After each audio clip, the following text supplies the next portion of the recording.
because I thought, you know, the battle would be very unpleasant between the factions in the party. And also a sense of relief, because I thought, what is the point of leading a party that's only got 165 seats in Parliament and that cannot possibly win the next election? Did you not have thoughts like that? I didn't, but I should have had, and I had those thoughts 4 years later. There had been a widespread expectation that you would be the next leader of the Conservative Party, and a considerable expectation on my part that I would have supported you for that, actually. And so it was when so many colleagues were being cut down that night, you and many others, actually, we lost a third of the cabinet, that as the hours went by, I began to think, well, quite a bit of responsibility might end up on my shoulders here, and quite a few people started to sidle around the rooms in Conservative Central Office saying... In the middle of that very night? In the middle of that night saying, right, the funding is there for you to run for the leadership, it's your duty to do it, and so on. And I was undecided about whether I would do that. There was enough going on, really, without, you know, the entire masonry of 18 years of Conservative government was crashing around our ears. It isn't necessarily your first thought, but it gets in there. 6 candidates, including William, John Redwood, Michael Howard and Ken Clarke, went into round 1 of the contest. Margaret Thatcher held her fire. I support the party, and I shall support whoever wins.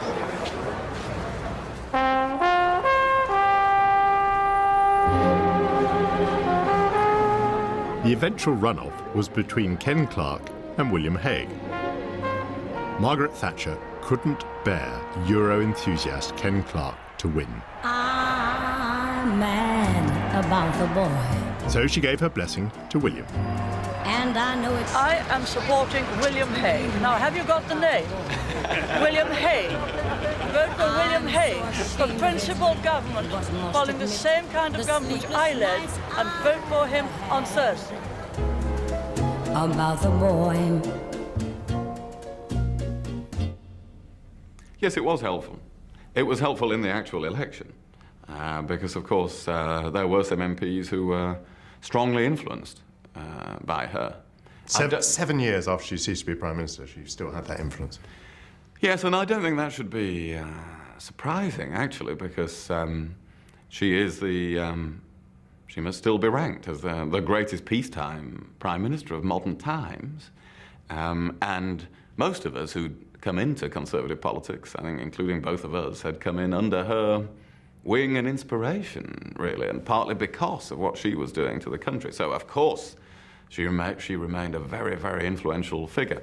However, her support, which I always found helpful privately, I always found you could ring her up and get some very clear advice. Not one of those people who you ring up and she says, well, on the one hand and on the other hand, and why don't you think about it in this, there are all these countervailing factors. You phone her up and she says, this is what you do, it's obvious. Ken Clarke teamed up with arch-Eurosceptic John Redwood. It was the unlikeliest alliance since Captain Kirk teamed up with Mr. Spock. I expect to form a shadow cabinet with Eurosceptics, prominent Eurosceptics, playing a proper role in it. That is the only way to proceed. It was an easy target for Margaret Thatcher, and a little vigorous campaigning helped expose its implausibility. If you remember, one of the more bizarre episodes in my political career was the Redwood-Clarke Pact, when John Redwood's followers had the balance of votes to decide it. This caused panic, if you recall, amongst the Eurosceptics. Sort of Redwood was regarded as having made a great betrayal.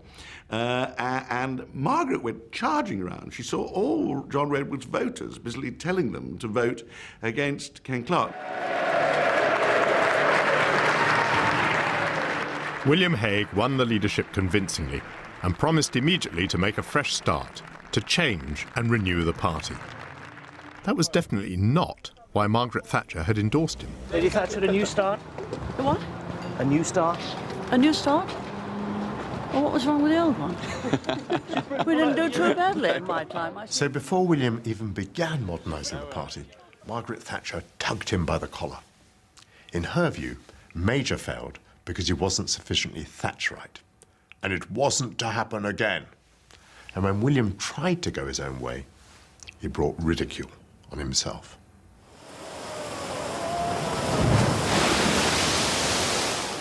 clearly people found that this was not a believable thing about the Conservative Party. You know, the leader who went to the Notting Hill Carnival wasn't believable that the Conservative Party was open to all the people in ethnic minorities. You know, that we were genuinely young. There must be something phony about this. There must be some pretense about this. And so that did make it quite hard to try to carry on with a change message.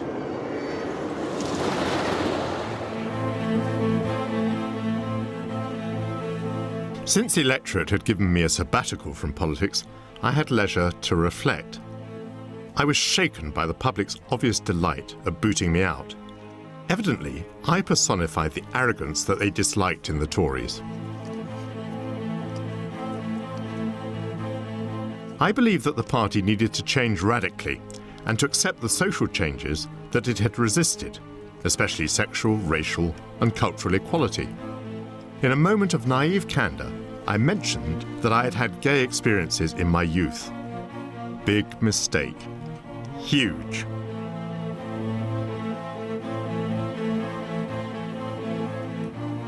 A by-election was called right at that moment, and luckily it was in the Tories' safest, most metropolitan and loosest seat, Kensington and Chelsea.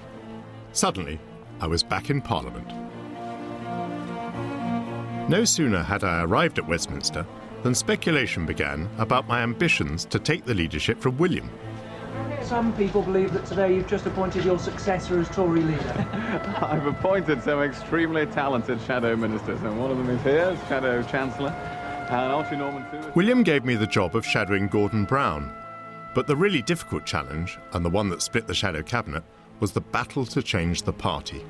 I want to tell the House today that I want to tell this House that the next Conservative government will not repeal the national minimum wage. And now I want Around you, when you got back into the House, there was obviously a rival group inside the cabinet busily arguing for a modernising agenda. It was a phenomenally difficult time to deliver change in the Conservative Party, and on the whole, I think that if we had persisted in every form of possible change that we could have set about, we would have risked losing a large part of the party. And part of my job in the 1997-2001 Parliament was at least to keep the Conservative Party together and alive and functioning to fight another day. Well, so we'll start with the what's in the press. Nick, Amanda? My time in William's shadow cabinet was my only unhappy experience in politics.